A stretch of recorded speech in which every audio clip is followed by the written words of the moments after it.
And we are live.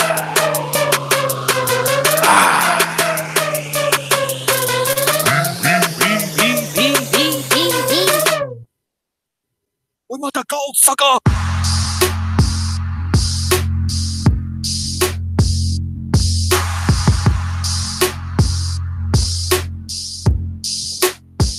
We want the gold, sucker.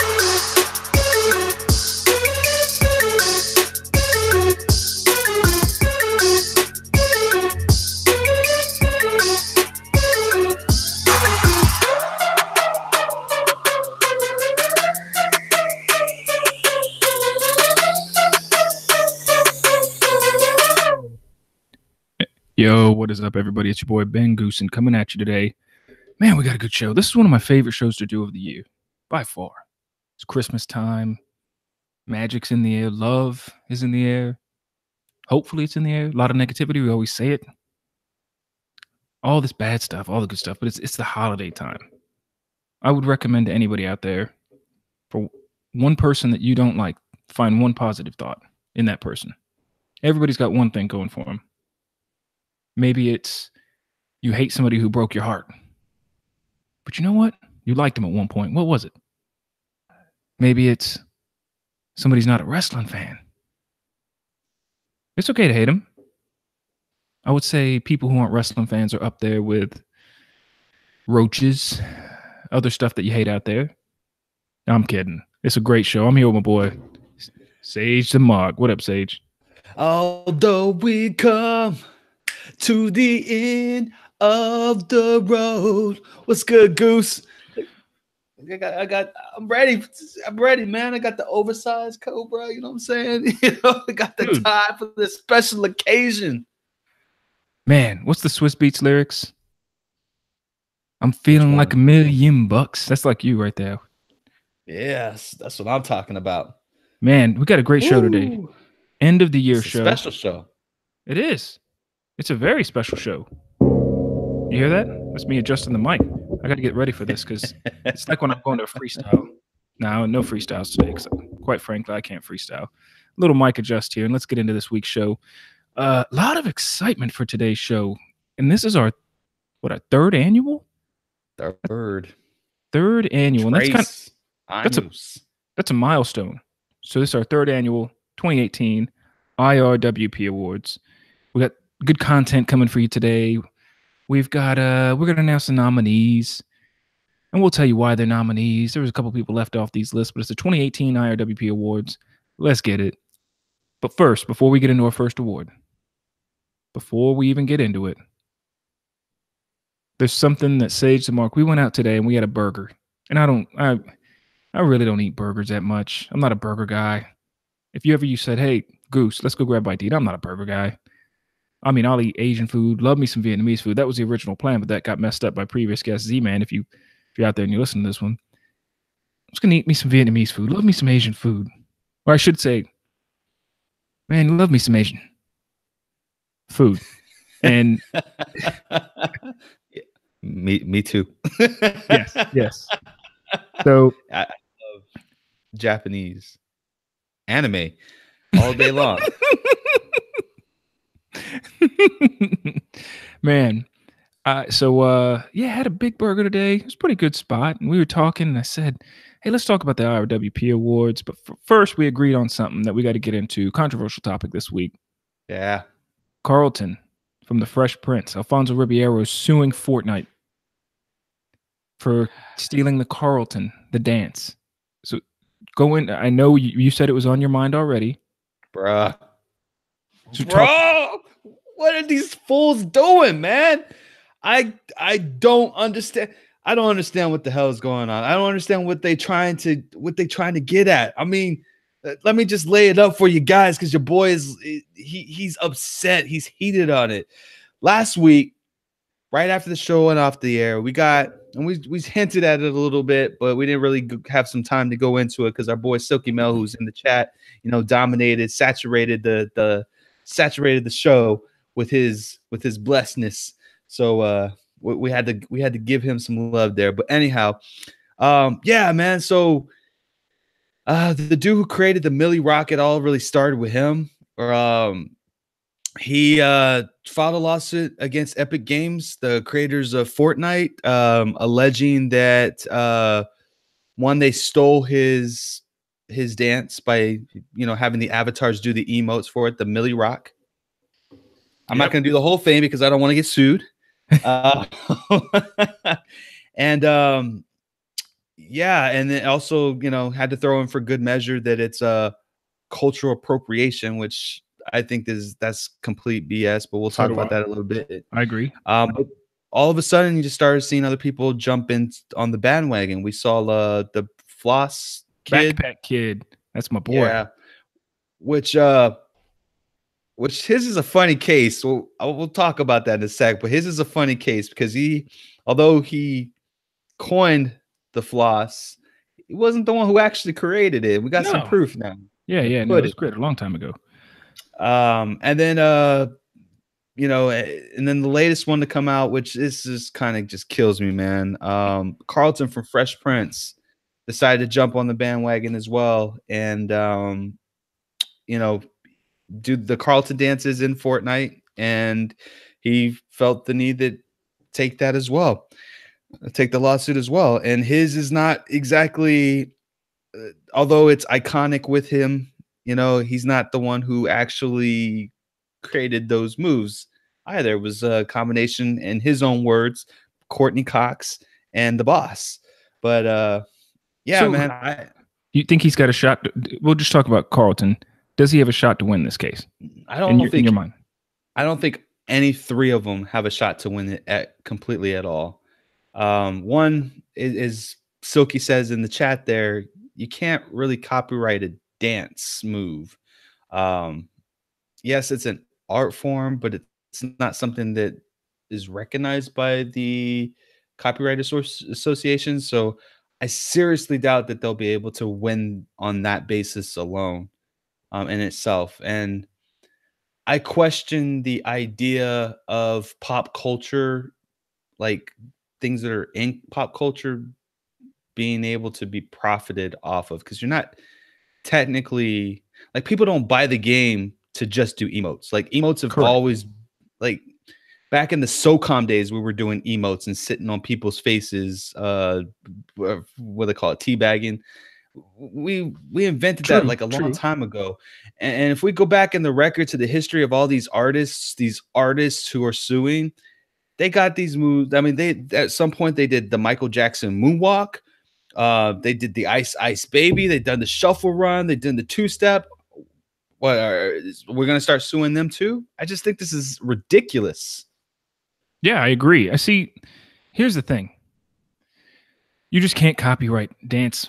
You can't copyright a move. And let me talk to you about my opinion here. We had a big lawsuit that we talked about last year on the podcast, and it was over the Too Sweet. Whoop, whoop. I probably even should have done that. But it was over the Too Sweet that the Young Bucks were using. Too Sweet got the cease and the desist, and they couldn't put the logo, the actual image logo, on anything. And they couldn't say Too Sweet or put that on any merchandise. However, the Bullet Club, or the old Wolfpack, however you want to put it, or the old NWO, or the old Click. You see where I'm going? Like, it's iterations on iterations. They're still allowed to do that because a movement, you can't really trademark. So, I mean, like you brought up Michael Jackson. That's a great point. If Michael Jackson was able to sue for every person who did the moonwalk, he would have been 10 times richer than he already was. And it's to their benefit that these are even in games itself. And you know what's going to happen? You guys are going to be so greedy with trying to sue people for every little thing that it's going to stifle our ability to want to create games and create things in general, because we're too worried about patent trolls and people suing over the stupidest thing in the world. I mean, you guys do the Christmas dance from last year with Drake and Chris Brown, and you don't see them coming after you, suing you guys for doing that stuff. And you guys were using their music in your little skits. I mean, come on, man. Like, yeah, it'd be like Drake suing everybody over Kiki viral videos. This is just getting ridiculous, man. This is you got to embrace it. Yeah, like So here's the thing. I don't understand. Like, you guys have enough money as it is, and I know that like that argument gets thrown around with, you know, downloading music and stuff like that. I know that argument gets thrown around, and although I don't agree with that particular sentiment because that is work that you created, dance moves is an expression, man. You can't. That's like saying I'm going to sue you for saying that you told me that you don't like me. Like, come on now. If they win over this dance move, then I'm going to go copyright saying hi to people and waving. Because then I'm gonna sue the shit out of everybody. You're setting dangerous grounds.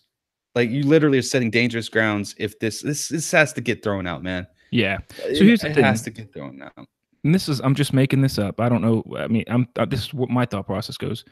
If Carlton wins and they say, you know what, you stole the Carlton dance, here's $10 million to Carlton. Obviously, that's going to make the mainstream media. Carlton wins his case. If Alfonso Ribeiro wins his case, you best believe if I'm NBC, I'm going to be like, hey, what's the name of that dance? Wait, I'm confused. Your name is, it's the Carlton dance, but your name's Alfonso. Wait, where'd you do that dance again? What was the show that you were on, and what channel was that on? Work product. We call that work product. Yep. So instantly, NBC is going to be like, I'm going to need a cut of that 10 million. I'm going to even need about 9.9 million of that cut.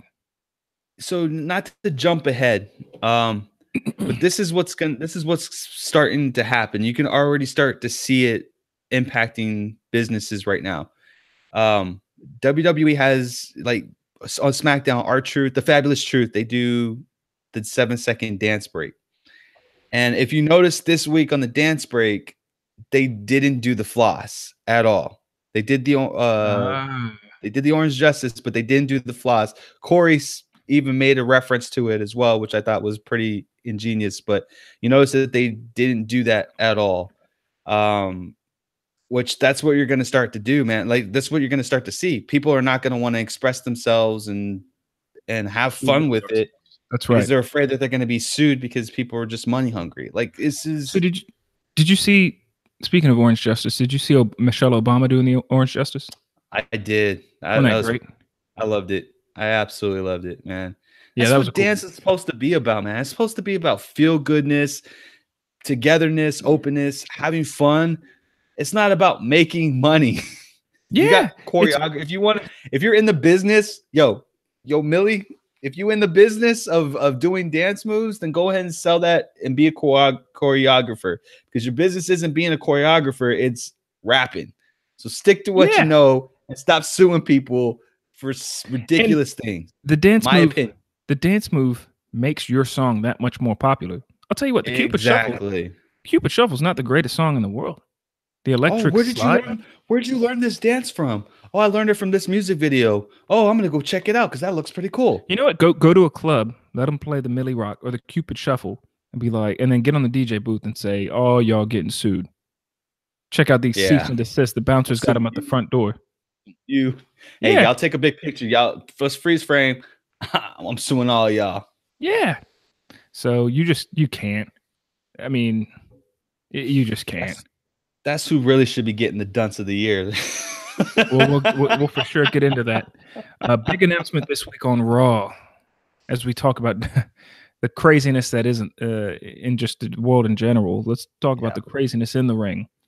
We're not going to review Raw and SmackDown this week. I figured we got a lot to get into, and the highlight really of Raw and SmackDown this week was really the McMahons showing up. When ratings get bad, Vince McMahon shows up. And people may whine and complain and say, "Oh, he shows up. I don't want the McMahons in power." Hey, but it works. Listen to when Vince McMahon's a huge face now. When fans come out, when Vince comes out, fans go nuts, and he still has the ability to control them in the palm of his hand. Mm-hmm. And when he comes out at this point, hey, something's going down. A couple years ago, we had Brock Lesnar beat him up. Kevin Owens beat him up. And then the announcement this week that change is going to happen. We're going to, long story short, they introduced the 4 powerhouses of the WWE, and they said, we're going to listen. We're actually going to listen. I think that it's smart in the aspect of it. Social media has WWE has tons of followers, and social media is a good spot for free surveys. Think about it. If you have a segment on, and you're getting segment by segment by segment responses, because now the hashtag is on every WWE match. It's hashtag IC title, hashtag this, hashtag that. And then they monitor those hashtags that people use. Mm-hmm. And they're getting thousands of feedback, thousands of responses. And you could see, man, this match sucks. Man, this match sucks. Man, this match sucks. That's direct feedback. Or, man, what a match. Man, what a match. What a match. What a match. Oh, that was hilarious.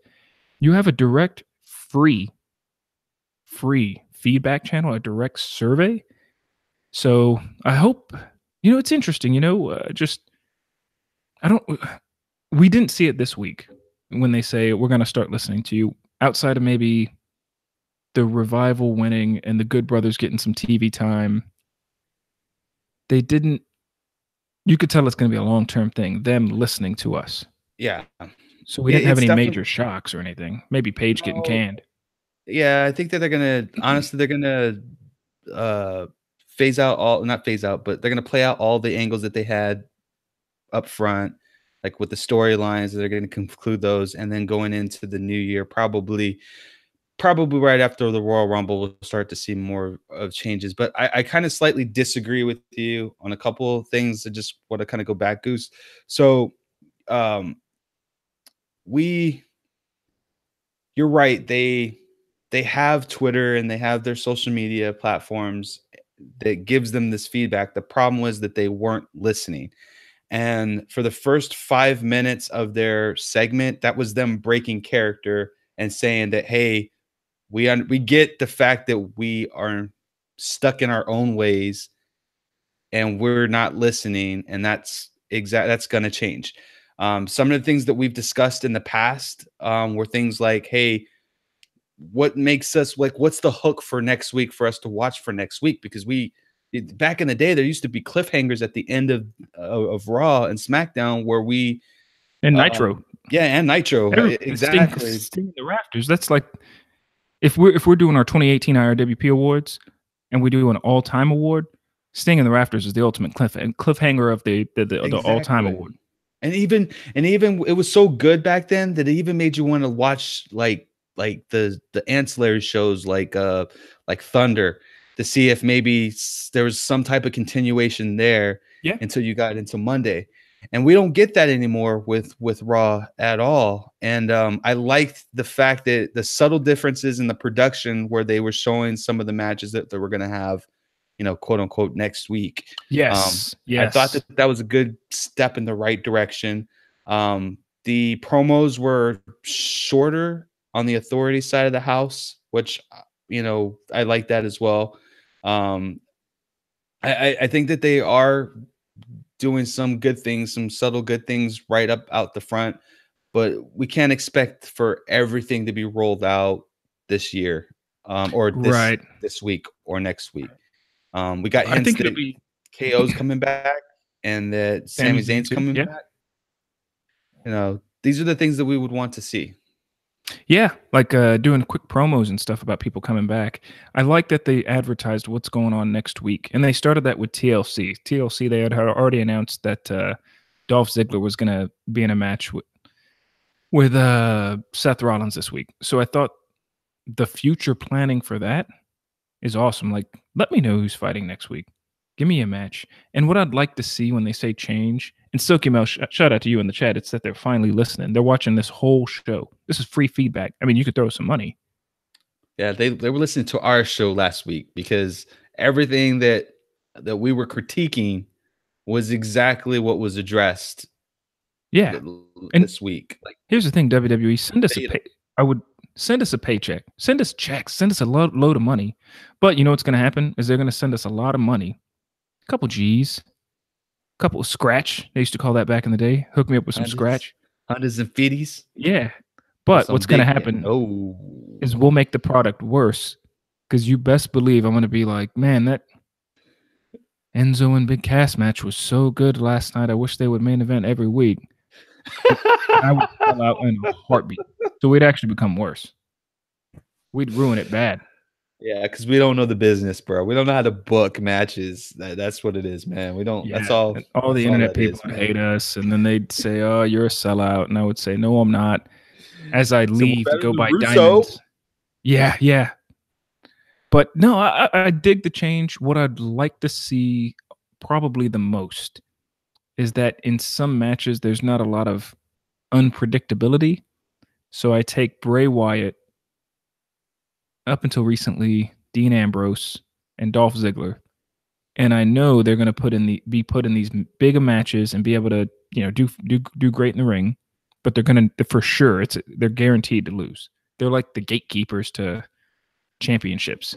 Like Dolph Ziggler, Bray Wyatt too, they lose all their big matches. So I'd like to just, for once, I'm not saying you got to put the title on these guys, but just give me some uncertainty here. When Jinder was winning, it's kind of like, oh man, that was out of the blue. We got some uncertainty. And I think you can create certainty and have people win without having people lose. So just give me a little bit of uncertainty. That's it. That's so I think that, oh man, Seth Rollins is fighting Heath Slater tonight. Oh no, this week is a prime example. I'm going to go with this. Dean Ambrose is fighting Tyler Breeze. The second Tyler Breeze came out, you knew, no, he didn't stand a chance. But give me something that makes you think he has a chance. I thought they could have went with the upset, man. I was when Tyler hit the beauty shot and started mounting his comeback, man, he was showing promise, man. I thought that, man, maybe they're gonna let Seth, like I thought they were gonna let Seth like interfere, come out of the gas mask, interfere, and cost Dean Ambrose the title. And then that way you give the title to Drew Brees, give it to someone else who's truly in the mid-card spot. Oh, Sage. Who are they giving the title to? I know, bro. Who are they giving? Who's the title getting? The New Orleans Saints quarterback?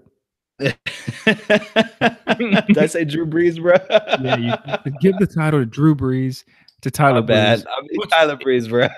Week 16 in football, and your Browns, they've exceeded expectations. We did. Big ups. So you're right. But I think you get my point, though, man. You get my point. I'm just saying, man. That would have been awesome if they did that. They pulled the trigger, just like Paige did to AJ when she lost the belt. They could have done the same thing with Tyler Breeze. So do you think that good Paige AJ reference? That was a good one. I do you think that shit, forgot where I was going with that one. That's a good question too. Oh well, it'll come back. It'll come back at the wrong time. It's going to come back when the podcast is over. Oh, that's it. How obvious was the Seth Rollins gas mask thing? Bro, we knew as soon as he came down the ring, man, Seth is going to be in the gas mask. So it wasn't, I honestly, would it have been that bad for Dean to lose the title? No. But if they're going for long-term change and you have Tyler Breeze pick up a dub, wouldn't that have been like a thrown in your face kind of too soon? Like, hey, don't give me all these changes. It'd be the equivalent of like, I think that night we were expecting a NXT call-up maybe. Did you see who pinned the WWE champion this week? Great point. It almost broke the WWE champion's throat and chest and face. True that, but did you see that reaction he got when he won? It was good. I think I don't know where they're going with Mustafa Ali, but man, like dude he can go in the ring. I'm just saying they got the talent in the mid-card spot already. Pull the damn trigger and fix your heavyweight situation on Raw. That's it. Mustafa Ali got called up, right? Officially? Yeah. That's awesome for the guy, man. Yeah, congrats to him, man. He's always been like we've always had nothing but praises since the CWC You know what this week showed us? This week showed us for sure. And I'm going to give this recommendation to all wrestlers because I'm a former, I think 6-7 time Backyard Mayhem Wrestling Trampoline Champion. So obviously, if you make it to WWE, just ride it out. I was listening to Zack Ryder on the Edge and Christian podcast, and he said, "Man, negativity doesn't do anything. Sitting and crying, you just got to be happy and live life and love it." And he's done that, and he's still around.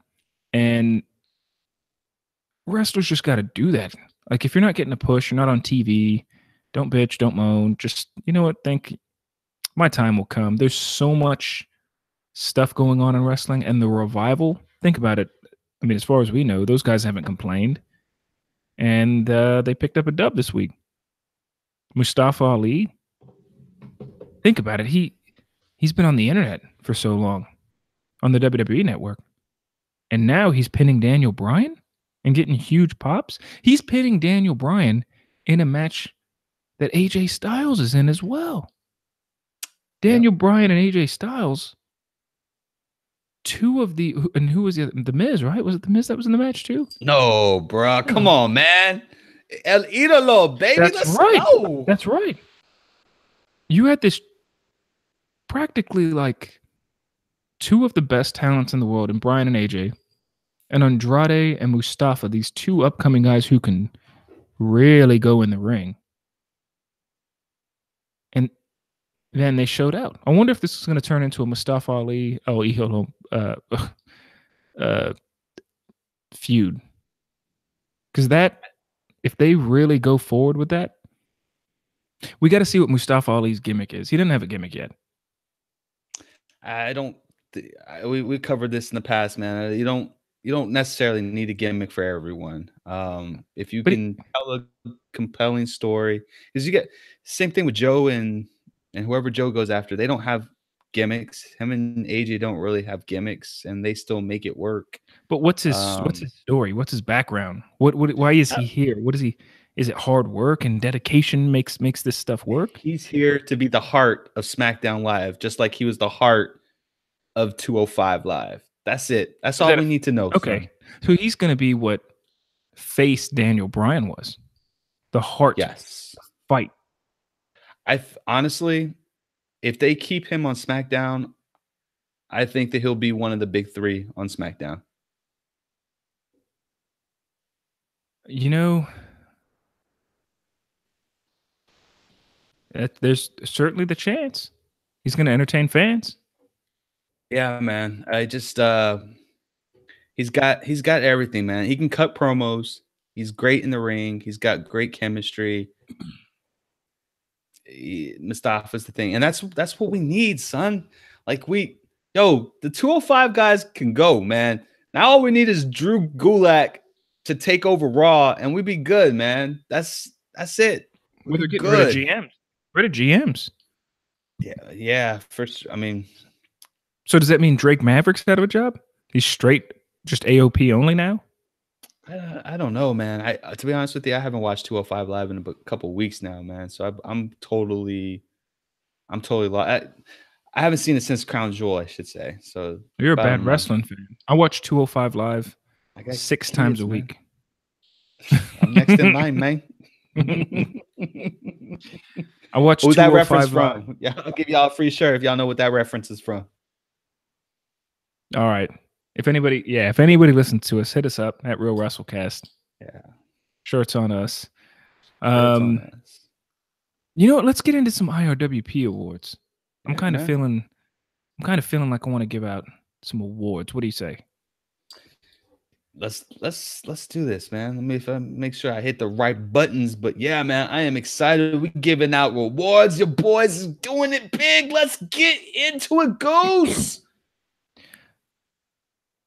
First award we got. I love this. This might be one of my favorite awards to give out. By far, it's the Dunce of the Year. Now, Sage, briefly explain what the Dunce of the Year is. Yeah, for sure, man. I'll tell y'all what the Dunce of the Year is. David Otunga, one of our favorites. the best character, personality, idea that just did it wrong. You get the dunce of the year because you just knew you was doing wrong. Like Michael says, you doing wrong. You must be rewarded for doing wrong. I said you're doing wrong. Better watch your mouth because you're doing wrong. Yep. So these are the people who have just come up short, done some dumb stuff in wrestling. I think Michael Cole won it last year, I think, if I remember right. Just for missing cues, messing up lines. So let's get into it. So the first nominee, we got 4 in each of these categories tonight, is Big Cass. Big Cass doing stuff, and he was in line for a push. I didn't want the guy to get hurt or anything like that, but he was in line for a push, all that good stuff. But he'd get into a skirmish in a bus and just kind of rub some people the wrong way. So Big Cass is our first nominee.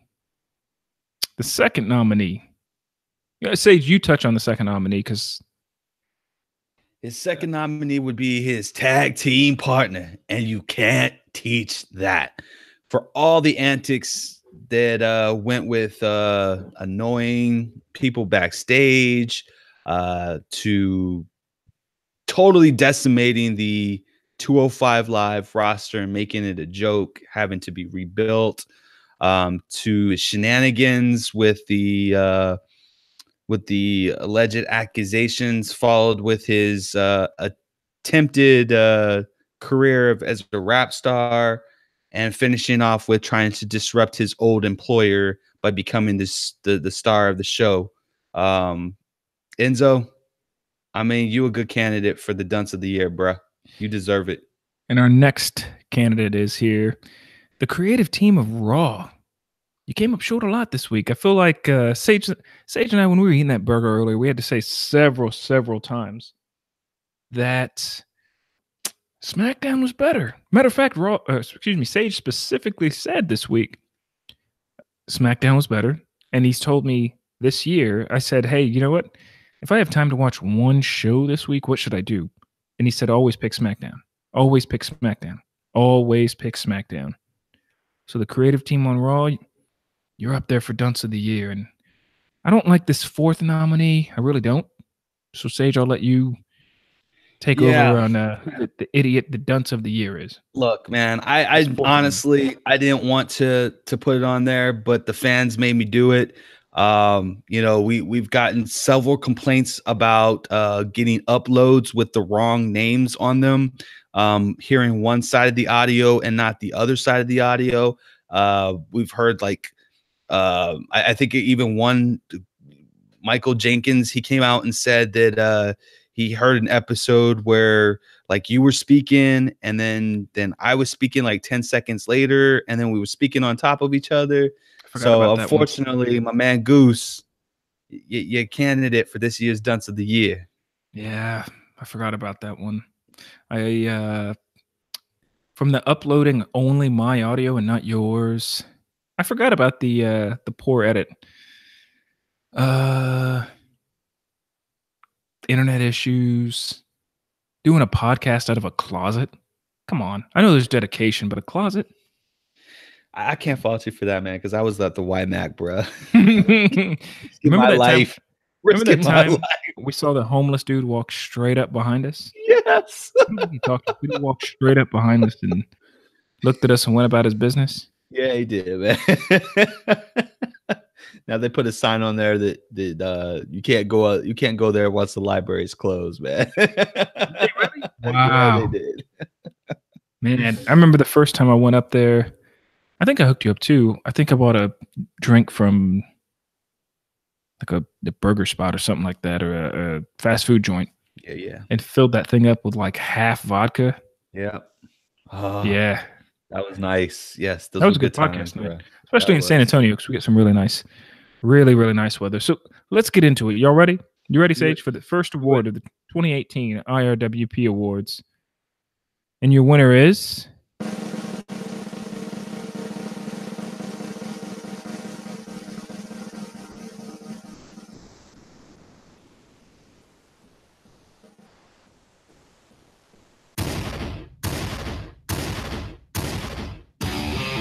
Yep. It's your boy. And you're not getting much more music than that because come on now. So Big Cass. And that was his new theme. That he had that song for like 6 weeks. Yeah, Big Cass, man.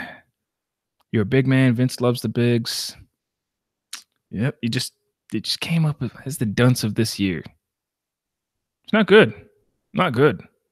Is there anything more to even elaborate on this one? In the famous words of my boy Goose, it's yours to lose, bro. That's right.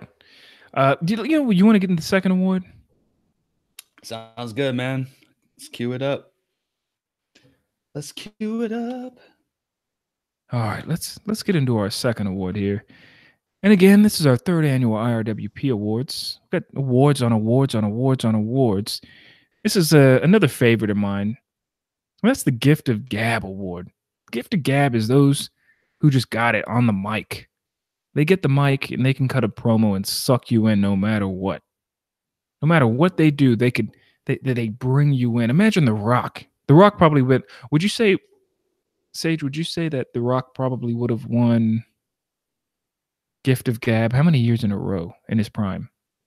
It doesn't matter how many times he wins the Gift of Gab Award. Because he had Austin back then too. Yeah, but they had a lot of talkers there, man. They had, Farouk, D'Lo. Who else had? They Steve Bradshaw, Steve Blackman, Doink the Clown, Glacier. Yeah, man. Vinnie Mac. I would have given it to let's see, Ahmed Johnson. He probably would have won 6 years in a row because his promos were so intense and I didn't know anything he was saying that I just would have gotten into it. Yeah, I was just confused why he was sweating so much. Bro, Ahmed Johnson would come out, and I remember one time I saw he was fighting somebody and he went through a table, and Ahmed Johnson would oil himself up so much. He went through a table and the whole table was covered in oil, baby oil. It was insane. Yeah. Damn. So let's get into the nominees. I'll kick things off. I'm going to start off. The first nominee of the four is Cody Rhodes. Cody Rhodes had an amazing year, one of the all-time greatest years in professional wrestling. But the fact that when he cuts a promo, you may not leave it thinking, I've got to quote this thing like The Rock's promos or anything like that, but you feel the heart and you feel the emotion of everything Cody Rhodes says. So Cody Rhodes is our first nominee. Sage, why don't you give him the second? Yeah.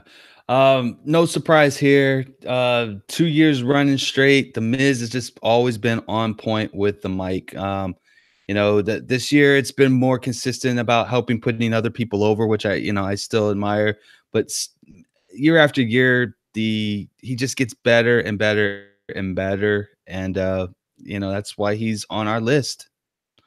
What you got, Goose? Who you got next? The third one, and this one came in. She really stepped her game up over the past 4 months. I think she's always had the in-ring talent. Just with a heel turn, it switched her up to a whole nother level, and that's Becky Lynch. She's coming at you saying, when the man comes around, just the creativity. When she turned, she referred to Charlotte as you bitch. And then a couple weeks later, it turned into, I'm not the best female wrestler. I'm just the best. I'm the man. I've taken over the women's division, and I'm better than the men's division. I am the man. There's nobody better than me. And if you happen to follow her on Twitter, that gives her just 100 extra points easily in this category. Let's get in the fourth nominee. This fourth one's really interesting, Sage. Yeah, man. None other than the Velveteen Dream. Yo, this cat is something special, man. Every time that he does a promo on his opponent, it is just completely amazing. He says it best. It's the experience. Velveteen Dream is truly the experience. His uncanny ability to draw people in with his promos, to be invested into his takeover matches, wanting to know what ridiculous antic is he going to come out with and showcase, whether it's the Biggie Smalls, Call Me Up Vince, to the Hollywood Hogan, old school Hulk Hogan gear, get up. he's the complete package, and I cannot wait till this guy gets to the roster. Hopefully they will let him just do him and keep the scripting to the minimum. But Velveteen Dream, well deserved, my man. Velveteen Dream, I would love debuts on Raw the night after Mania, because that's what I worry about. Is he's a call up that might not be known by the women and the youngsters, maybe just known by the marks that appreciate his hard work. Wouldn't you love to see him get the debut after Mania? Because fans would love it, especially if he comes out and cuts a promo, right? For sure, man. The real question is whether he's going to SmackDown or Raw. I know you hope it's SmackDown. I do, but I have this funny feeling, man, that he's going to be on Raw. They need him on Raw, to be honest with you. They have no characters, like true characters. No, not that are 23, 24 years old and haven't hit their prime, but are still very talented. Yeah, so it's going to be interesting. We'll see how it goes. You're probably right. I'll hedge my bet with you that it'll be a call-up thing. But let's see who gets this award, this Gift of Gab award. The Gift of Gab, and the winner is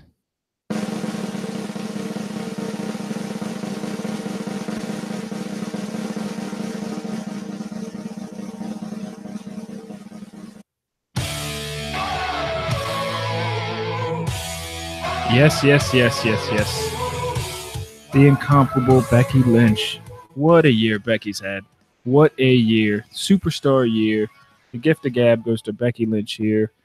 She's just taken over the WWE. And just this year, MVP year for her. And everything she's done. She's just taken over the WWE, especially on the mic. When she talks, you want to listen. Exactly. She is the definition of must see. And it was interesting. She got injured, hurt with a concussion. And instead of taking the belt off of her right away, they played the angle where she was there week after week to cut a promo, and that was satisfying enough for most of us to see. She got injured and got more popular. Yeah, exactly. Now, I would have loved to give it to Velveteen Dream, but to be honest with you, the amount of times that Velveteen is actually on TV and cutting promos versus the consistency of Becky Lynch, it was just a no-brainer on this one. Just had to go to Becky Lynch this year. Yeah, absolutely. Is there anything else before we get into some of these other awards that you wanted to talk about? You mentioned Soulja Boy to me earlier. Yeah, man. So we're gonna jump back out of the world of professional wrestling. Soulja Boy came out with the console, man. I don't know if you got a wind of this. A console? No. Yeah. So apparently it's a console that plays old school Nintendo, Super Nintendo, Sega Genesis, and Dreamcast games. It's 1080p, 4K, HDMI outputs, with AVI outputs as well. So yeah, that became a thing. Be selling it for like $300. Has a handheld PSP type game as well. Funny thing, I was going on Alibaba and I noticed that same exact console with the same marketing on it with a totally different company. So in any event, he's now being sued by Nintendo for copyright infringement. Not a good idea to showcase, Mario Brothers as your graphics when you don't have the license to do it. But you go on Alibaba? dude, I'm a techie, dude. I got to get my deals where I can get my deals. Man, I go on Alibaba and I get some high quality Jordans, not Jordans. But I use it to get or it could be Jordan. Yeah, Jordan. That's where I get my high quality Jordans. I found a link for cheap Jordans the other day, clicked on it, and it was like, get your Jordans here. And somebody had to say Jordans so they wouldn't get, flagged by these people who catch tags and stuff like that. It was great. I didn't buy any because I bought some fake Jordans from China when I was, I think, 2021 in college, thinking I was slick. Those are the most painful shoes I've ever worn in my life. It was the worst experience I've ever clogs, had. Bro. They were clogs disguised. And they look clean, but it was just the worst feeling I've ever had in my life. Oh, I bought blue and red, and what else? Blue and red 11s. And they, going back on it, they look fake. Well, they didn't look that fake. I could probably get away with them today. But man, these things were terrible. So back into the awards. Let's get back into the awards because we got a lot of awards to give today. We've given out 2. We have a couple more. Actually, a decent amount more to give out. So Sage, introduce us to our next category and the next nominee, if you could, please. One of our most prestigious award is the Sadate. You sign your pity on the running card because somebody This is basically the award for the best catchphrase of the year. So we have the nominees, and I'm actually just going to run them down, not going into too many because we're kind of pressed for time here. But Becky Lynch, obviously, the man promos is just amazing. When the man comes around is probably one of our favorites. Seth Rollins with the burn it down. It didn't catch fire at the beginning, no pun intended. But it's now kind of transitioned into an acceptable catchphrase for a lot of us. Then we have the incomparable duo of Rusev and Aiden English with Rusev Day making a resurgence back into centerfold. We were a little worried that it was dying down, but and then Goose, I'm going to let you introduce the last one. You know, we talked about this, I think last week. Was it last week or 2 weeks ago? With Xavier Woods coming in calling us entitled infants. Was that 2 weeks ago? Yeah, it's 2 weeks ago. It's 2 weeks. Yeah, it's where we went off and had our discussion on fans versus fans in the Civil War. Xavier Woods calling us all entitled infants. It was great. He's eating that crow now. Yeah, I know, no kidding. Now that we're quote unquote running the show, so those were our the Sadate Award. Like Sage said, is just a powerful phrase or something that resonates with the fans. Now let's go ahead and this one's fairly easy. I love this one. Let's get into the winner right here. All right.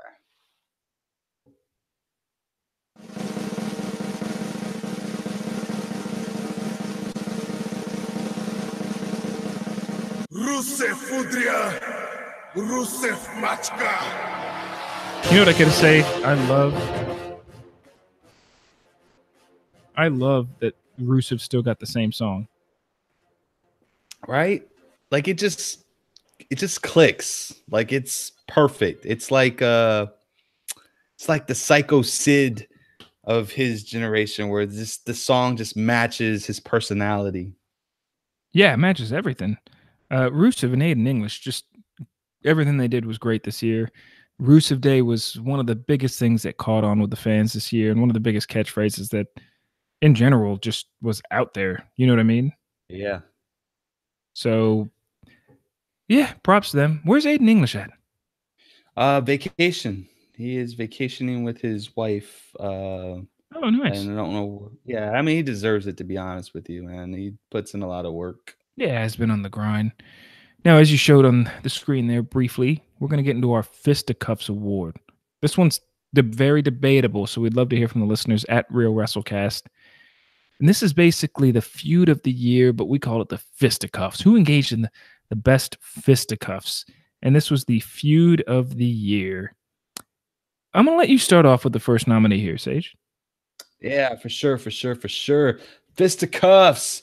Tommaso Ciampa and Johnny Gargano, best friends, turn bitter enemies, turn rivals. Makes for a great storyline. We've had like 3 or 4 matches, each one outdoing the other one. Their last match at TakeOver was just completely amazing with Johnny Gargano going over the edge with the knee to the face, only to get Tommaso Ciampa to answer the 10 count bell for the win. Elevated, propelled both of these guys. Who would have ever thought, man, when they first got into NXT, that these would be the 2 top guys a year later? Just completely amazing. No kidding. Every match that they had, I didn't think it would outdo the previous match, but just an amazing match. Becky Lynch and Charlotte Flair, hell of a feud this year, especially after WrestleMania. That feud is what started Becky Lynch on the path to greatness that she's on today. When Becky Lynch turned heel, but they had a great match. Becky turns heel over Charlotte.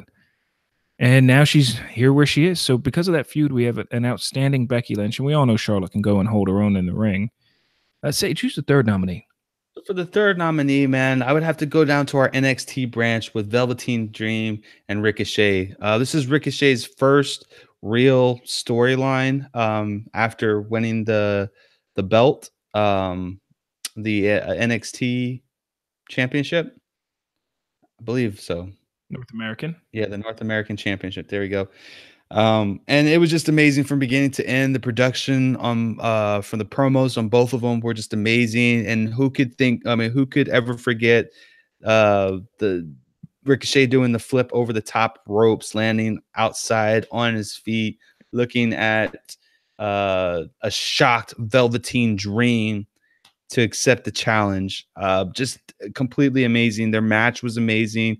Absolutely loved how they were using each other's finishers. Just, really, really good, compelling story. And that's what you want in a feud. So who do we got last, Goose? This one's a good one. I really like this one because the Usos got a lot of praise last year, and we're going to give praise to two other tag teams, and it's the Bar and the New Day. If you realize, especially after watching this week's SmackDown, the Bar and the New Day have been feuding for this entire year. And their matches still get better and better, and their matches are still more and more entertaining. So just for them fighting for so long to have the creativity to be able to put on a hell of a show like this is just amazing. I'm not going to call it phenomenal. Don't want to use that word quite yet, but just amazing. Now, the Fisticuff Award goes to...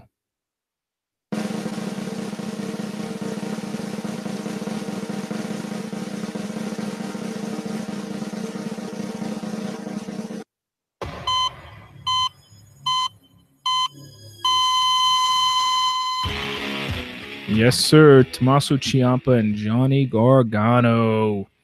This had feud of the year written all over it. Feud of the year, match of the year, titles of the year, anything of the year. These two had it, man. They put on a war, and we absolutely ate it up. And I mean, think about it. They feuded for 9 months. Actually, technically, it was longer than that, but because of injuries. But the matches really went through this year. They fought through, 3 takeovers? Yeah, 3 straight takeovers, and each one better than the last one, like you alluded to previously. Yeah, and that's something that's insane.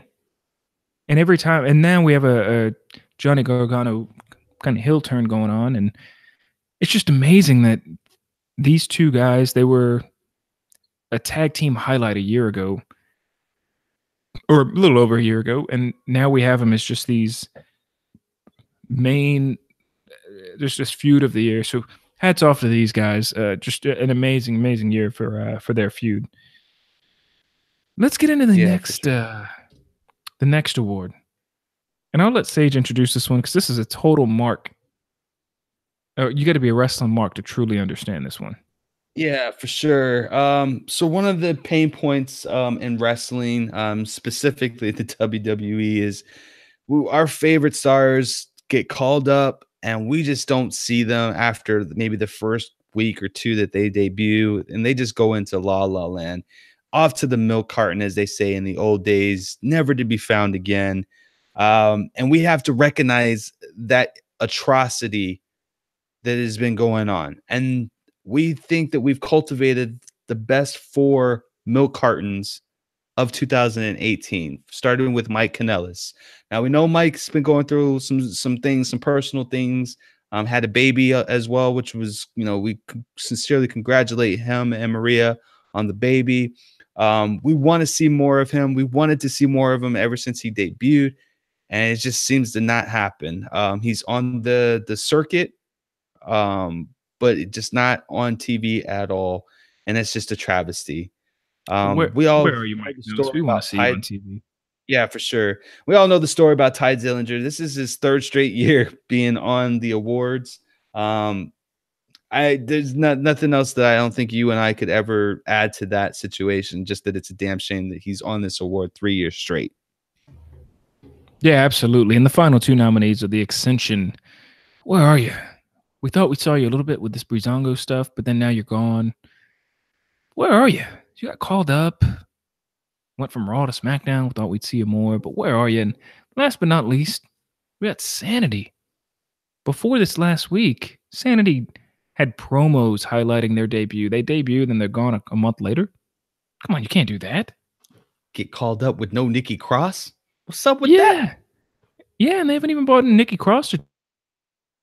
You hyped him up and then to nothing. You know what I mean? So let's get into our winner, all right? Let's do this. And your winner of the Milk Carton Award is none other than Sanity. I couldn't find their music. Because it's on the back of the milk carton with them. Normally they'd have. Yo, we need to get like a graphic next time, like of just them on a milk carton, man. Wouldn't that be great? Wouldn't that be great? That would, man. It's just a damn shame, man. I don't know what was worse, them getting called up, showing up for 2 weeks, being gone for a week, then come back with new wardrobes, or them getting called up with no Nikki Cross at all.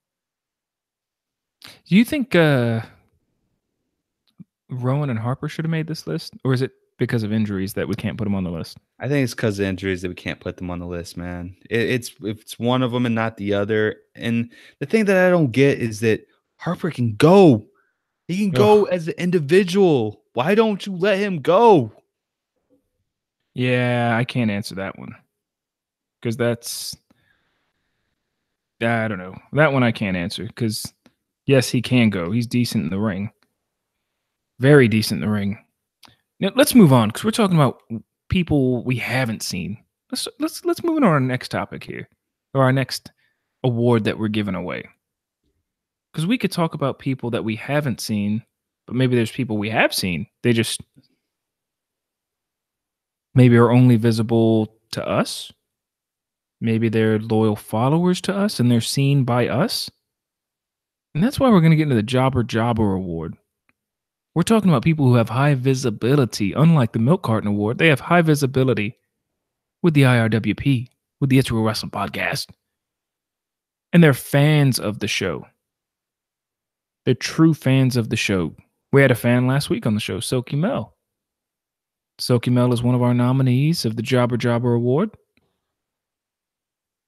So is WWE Creative, because they're clearly listening to us. I don't know how many times I'm getting a text from Sage saying, bro, they're listening to us. Bro, they're listening to us.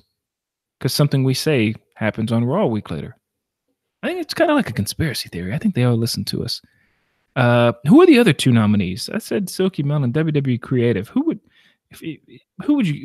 the other two nominees? Sage, hit them with the realness. I mean, week after week, we got that Thatch coming in and just laying waste between him and your boy Sage the Mark and Charlotte Flair. So you know, we had to give some love to Stephen Thatch, loyal supporter, also a day one-ish of the podcast itself. Definitely enjoy him being here with us, man. I can't say enough. His promo during our holiday giveaway was just top notch. Absolutely loved it, man. And that brought so much context to the so much rich context to the podcast, man. So Stephen Thatch, good luck, bro. You on the list too, man. And then last but not least, I got to give some love to Soda Pop Hendricks. He's one of our Instagram followers, also a fan of the show. He was a shoo-in for Goose. You know, he had during his hiatus to Neverland, and also gives us love and support on Instagram as well. So got to give it up for him. So good luck to each one of you. As always, the winner of this one will get a shirt from your boys, Sage the Mark, Ben Goosen, Sage the Mark. Working on a new design, so if you can hang in a little bit longer, we might be able to shoe you in for the new shirt design. Yeah, absolutely. Jobber, aka IRWP Fan of the Year, goes to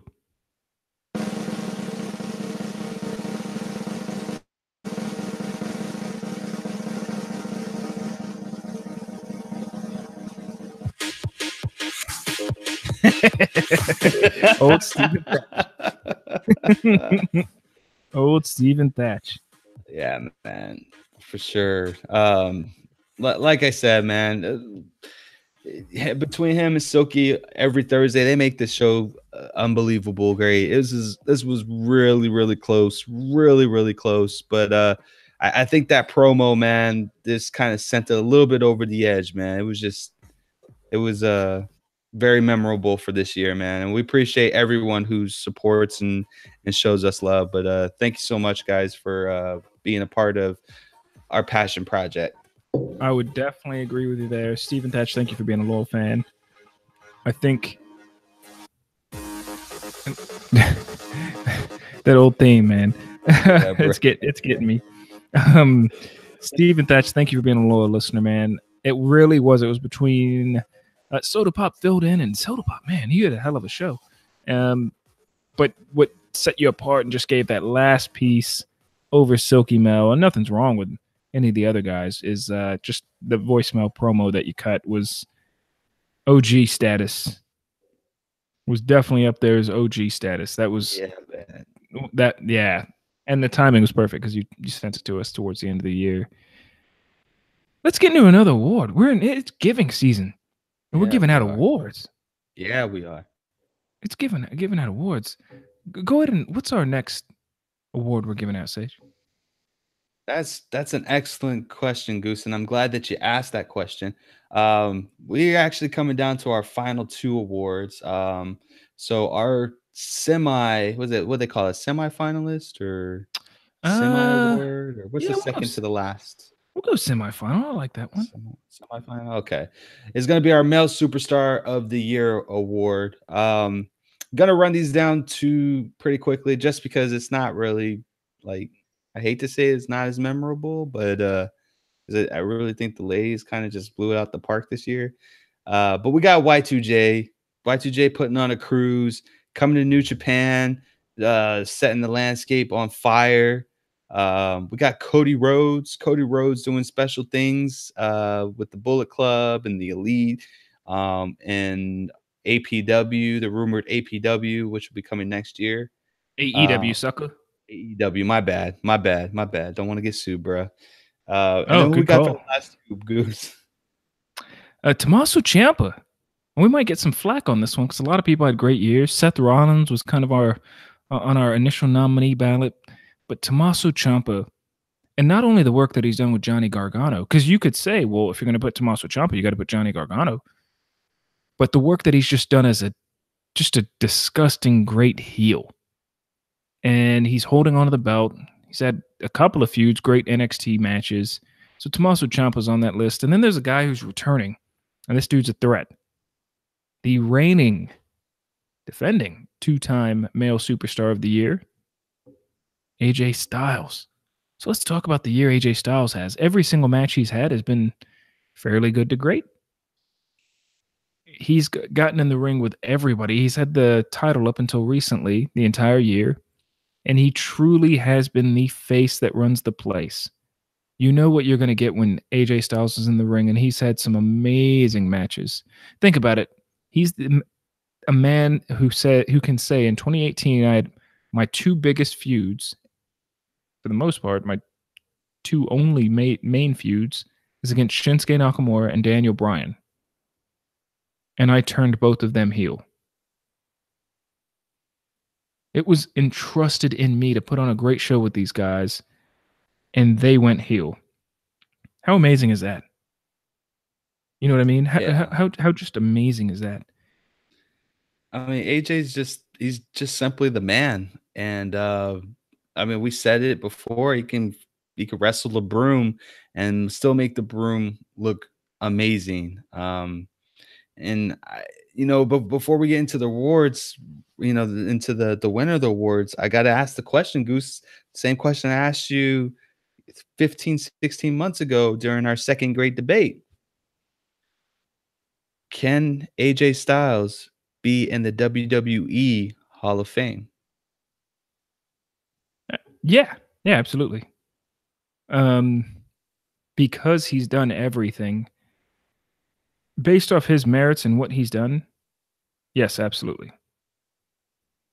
Yeah, I totally agree. I have a feeling he's going to be hanging it up in the next couple of years, but if he does, I think that there is a safe place for him in the WWE Hall of Fame, and I absolutely, I can't wait. So good luck to each one of these male superstars for the award, Male Superstar of the Year. Can I get a drum roll, please? I'm gonna let this one ride. Bring in the nervousness. Let's give him some silence after this drum roll. Okay. Let it roll.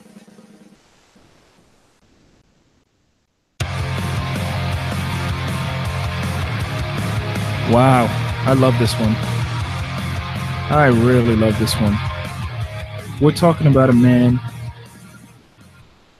in Cody Rhodes, the Male Superstar of the Year, 2018, Cody Rhodes. He's pretty much the face, kind of the front runner of All Elite Wrestling, All In, all this stuff that's happened. And he's done it all on his own. For a man that has found success where he wasn't supposed to find success, that's just flat out amazing, isn't it? It is. A lot of people thought he was crazy for asking for his release from the WWE. But Cody knew what his vision of the world was going to be in terms of wrestling, what legacy he was going to be putting on, and he did it. From the American Nightmare to the Elite, to starting his own promotion coming 2019. Cody is doing his destiny his way. He's writing his own destiny, and it's beautiful to be able to witness and watch.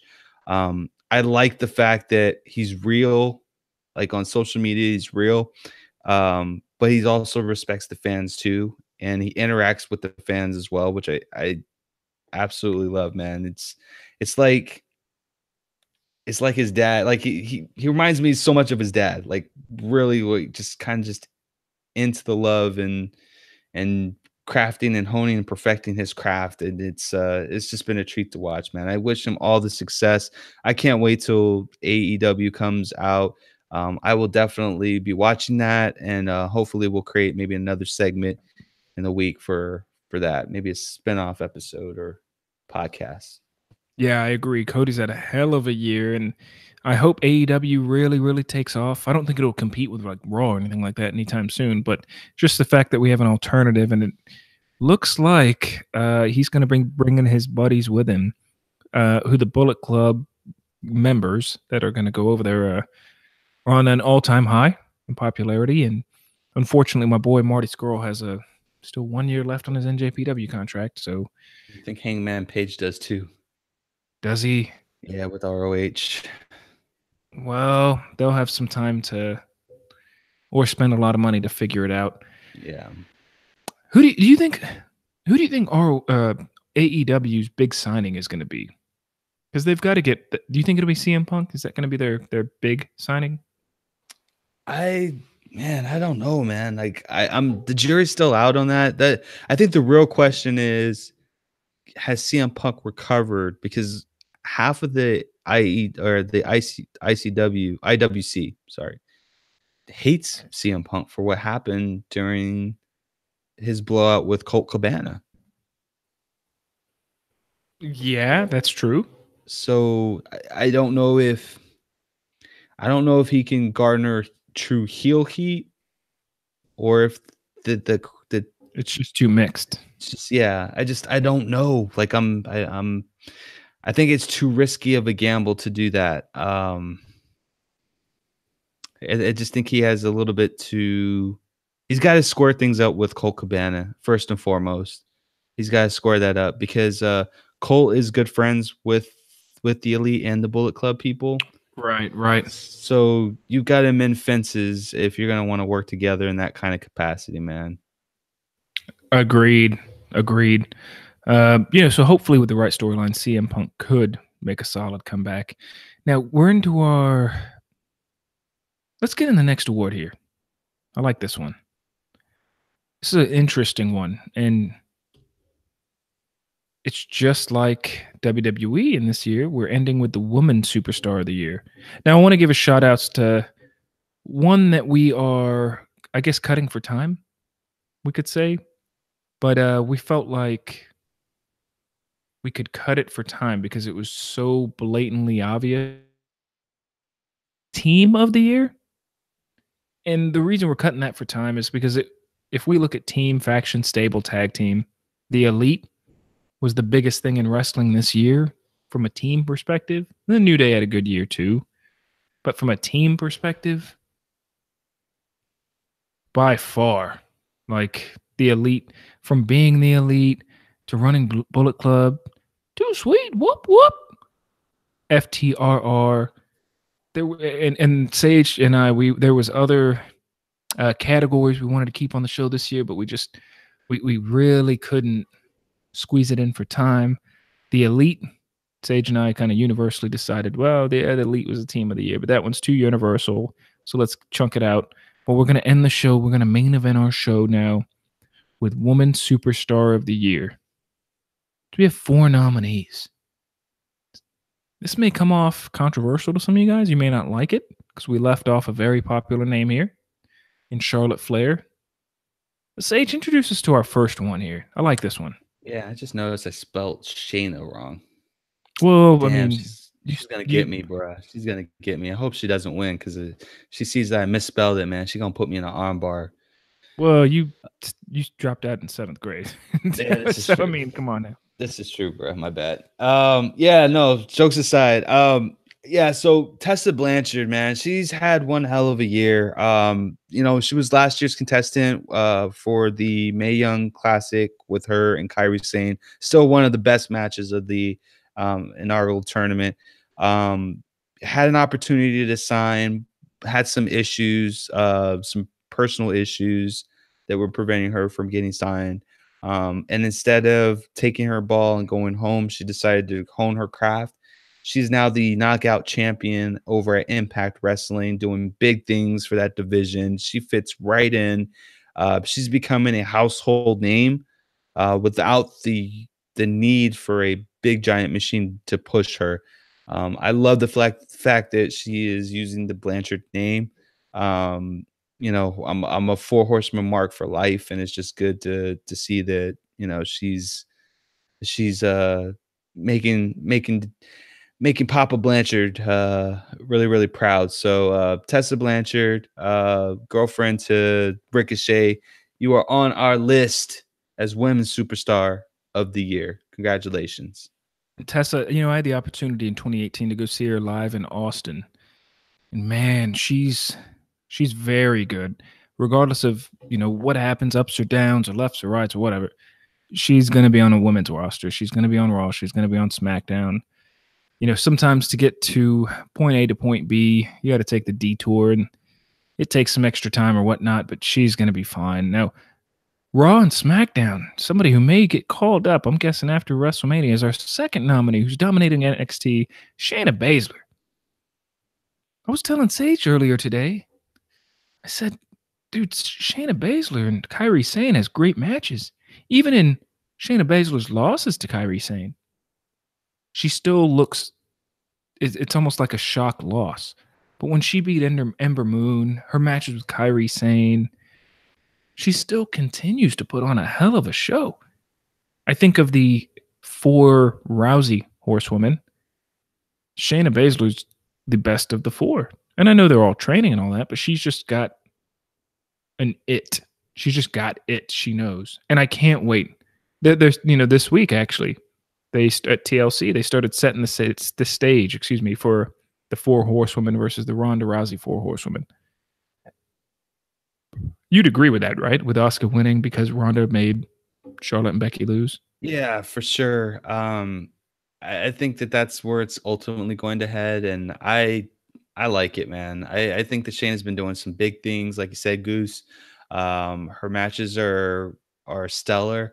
I like that her moniker, the Queen of Spades, which is the surprise card to win it all when nothing else is on the line, is exactly how she is in the ring.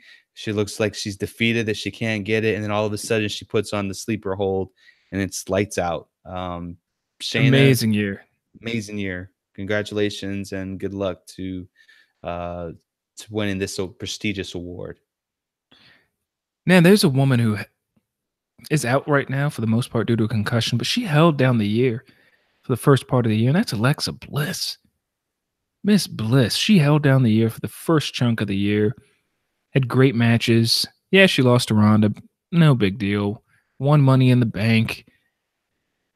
Alexa Bliss is on here as our third nominee, up there with Tessa and Shayna. Alexa Bliss. And Sage, talk to me about who the kind of obvious one here is. She's our fourth nominee. Yeah, so you know that if there's no Charlotte, that means the only possible person that's going to round out this list is Becky Lynch. And for good reason. After SummerSlam, she just took off. And the story that they told before SummerSlam, where she was just losing matches, losing confidence, it was a perfect surmise to her next level of evolution, which was becoming the man, not giving a crap about what people think. And I have to give it to WWE because they were going to pull the trigger on her being a heel. They actually took the initiative to listen to the crowd and say, hey, we can make her an anti-hero as opposed to being a full-fledged heel. And I think that worked in their benefit because Becky is everywhere. You hear every single match on the pay-per-views. You hear a chant for Becky during the Seth Rollins Dean Ambrose match. Yeah, exactly. Like everybody wants the man, and it's amazing. Like to think a year ago that we would be this hot on Becky is just completely ludicrous to even fathom that we're here, but we are here and we are loving it. And congratulations for being nominated, Becky. Best of luck. And best of luck to everyone who is on this list. Last award of the night, the Woman Superstar of the Year, Tessa Blanchard. Let that soak in. Shayna Baszler, let that soak in. Think about the matches for a minute. Alexa Bliss and Becky Lynch. And your winner is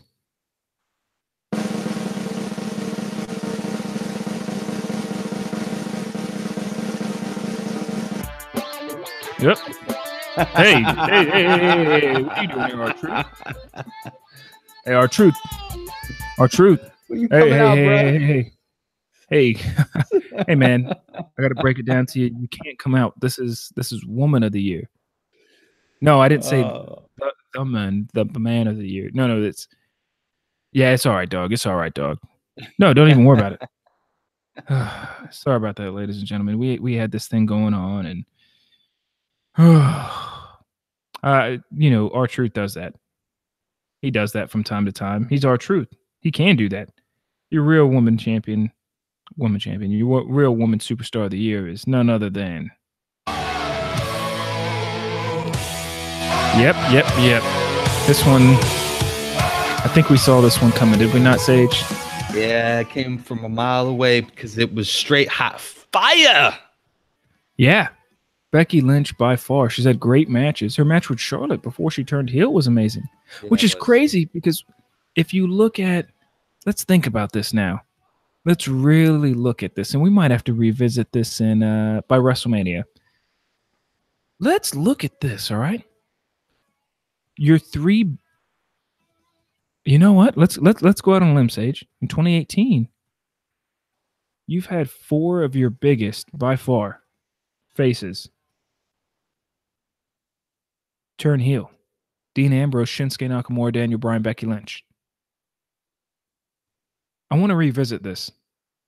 I'm going to put this in our notes. We got to revisit this by SummerSlam. Okay. I'm putting a long term on it because WrestleMania planning's coming up.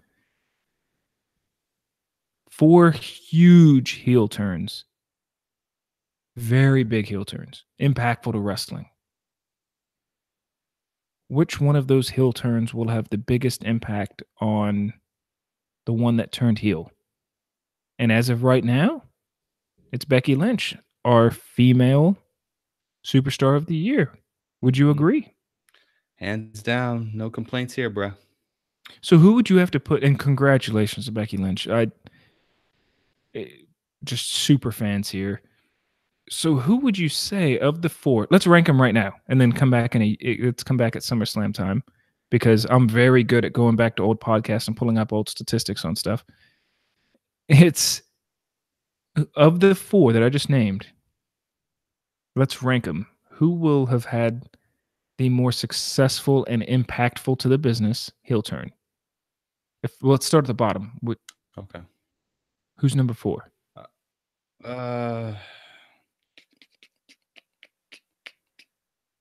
So it was Dean Ambrose. Well, I think it would be Dean.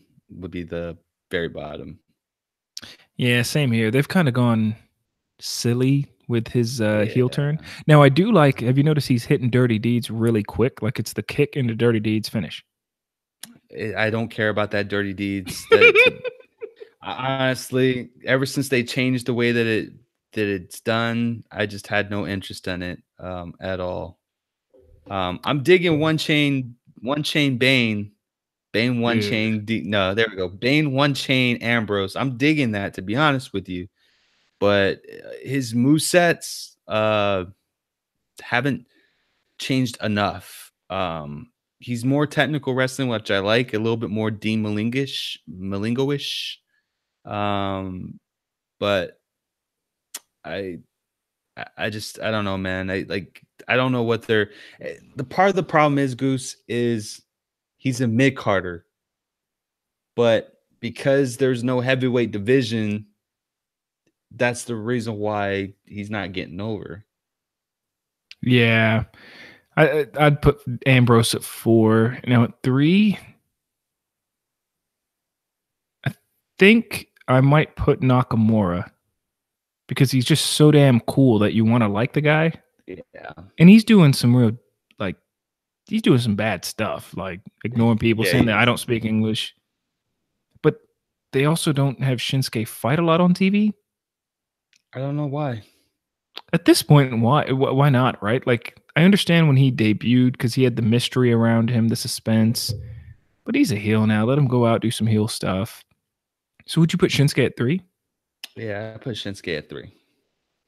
Now, Daniel Bryan's a fresh new heel. But I would be willing to say he's for sure number 2. And he's close to Becky, because if you would have told me a month ago Daniel Bryan's going to be heel and he's going to put over Mustafa Ali, nobody would have agreed with that. And it's because he's a heel that it works. Yeah, and did you see the opening segment to Raw when Shane was doing the little, the pep talk speech and saying that we no longer have a general manager on. Oh, you mean SmackDown? Yeah, did I say Raw? I meant SmackDown. Yeah. My bad, bro. Man, I'm all over the place, man. I haven't even been drinking. What the hell? Well, I wrote it down because you are officially the first nominee for the 2019 Dunce of the Year. I'll take it, bro. For Drew Brees commenting. I don't know, man. Yeah, I did.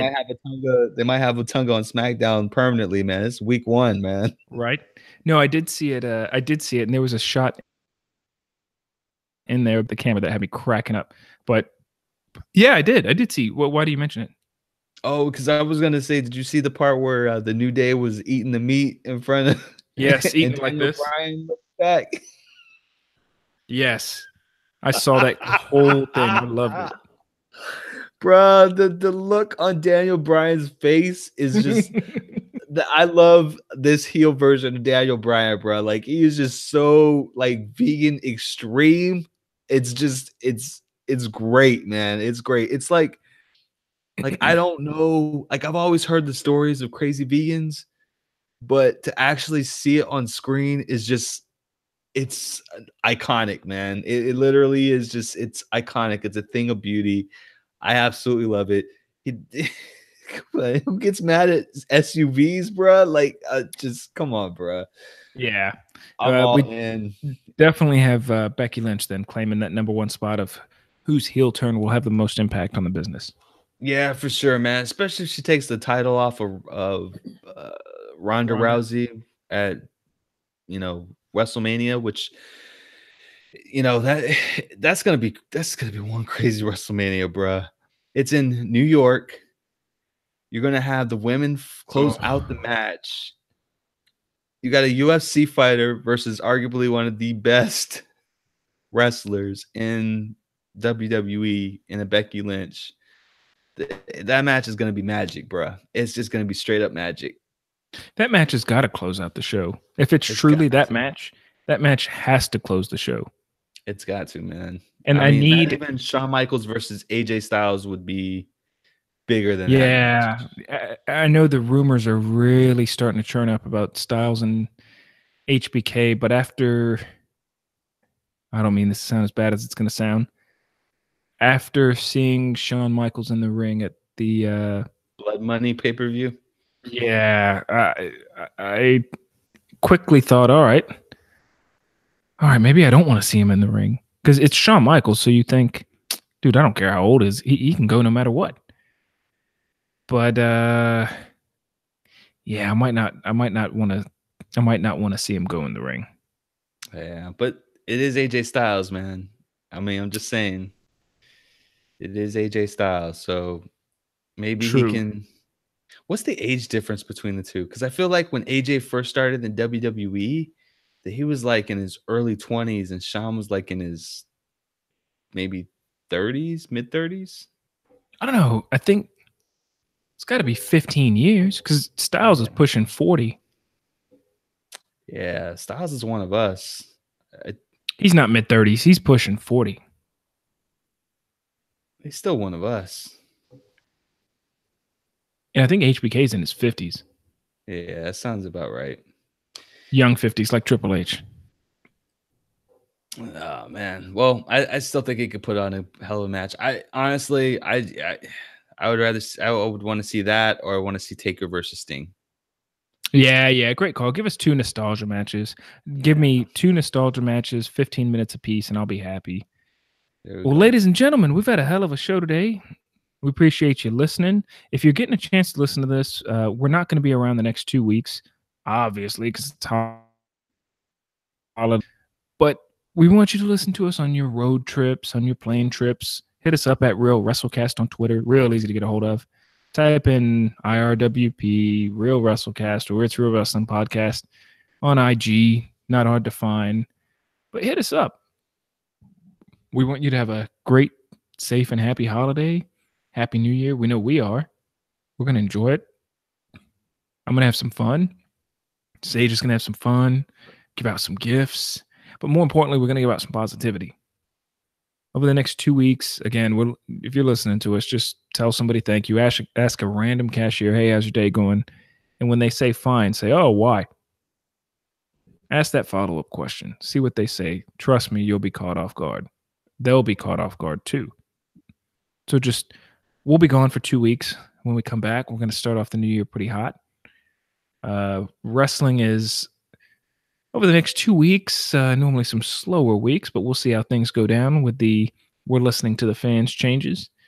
So again, remember, we want you, Sage and Mark and I, want you to have the happiest of New Year's. Be safe and the most merriest of Merry Christmases, Kwanzas, Hanukkahs, whatever it is that you celebrate. Have a very, very happy one. Sage, do you have any remarks for the fans you want to spell out before we head out? Yeah, I mean, I echo the same sentiments. Have a happy holidays. Kwanzaa, Merry Christmas, Hanukkah, all that good stuff in between.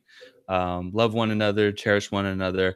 Also, if you want to support your boys at IRWP, y'all can hit us up at patreon.com/IRWP. I'm working on Project Canyon. Can use all the support as possible. Details are on Patreon for Project Canyon. So there's that. But yeah, again, have a happy holidays. Love one another. Cherish one another, because at the end, that's all we got. We're all humans. Start acting like it together. Y'all keep it real. Yep, everybody. Happy holidays. Merry Christmas. Merry Kwanzaa. Merry this. Merry that. Merry Joe. Merry blow. Blah, blah, blah. Happy holidays. Keep it real.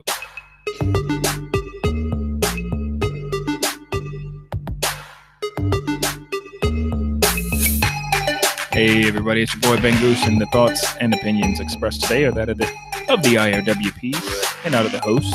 Hey, go ahead and follow us. Easy to find Go on Twitter at Real WrestleCast. Hit us up, Patreon/IRWP. Not hard to find. Again, we'd love to hear from you.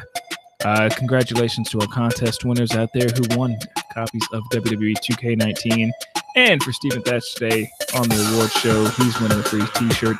Again, reach out to us, 419-777-IRWP if you want to be a guest on the show. We're taking all guests. Remember, over the holidays, we're going to be out these next 2 weeks, so spread some peace. Send us a message on some peace that you spread. Remember, keep it real.